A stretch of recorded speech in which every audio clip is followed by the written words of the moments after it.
boşlayam lek takdirdan ağlasa yaşayman kim faryod solib oshga urmam aziz boshlayam lek takdirdan ağlasa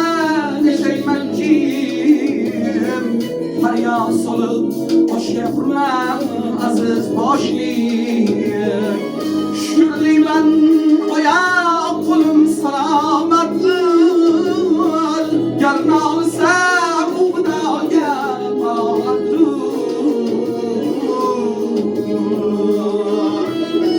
Ming bor shukr ko'kka yetar to'ylarimiz har kim to'yga ulanmoqda to'ylarimiz tirik jonni rizqin berar qodir Xudo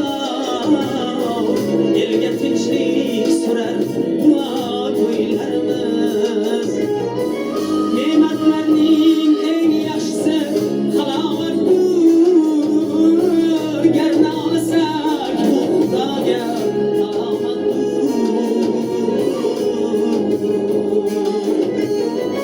ne'matlarning eng yaxshisi halovatdir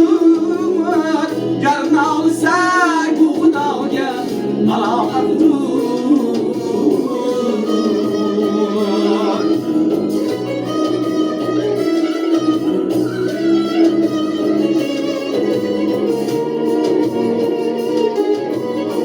to'rt yonimda topganimchil yor do'stlar bilmaydi buncha kamu buzlar farzandlarim kulgusini eshitsam bas xotirjamman ko'rmasa ham mayli ko'zlar qalbing bilan yurish ham bir karomatdir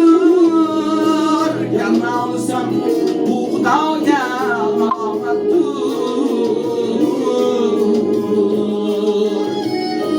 kimga erta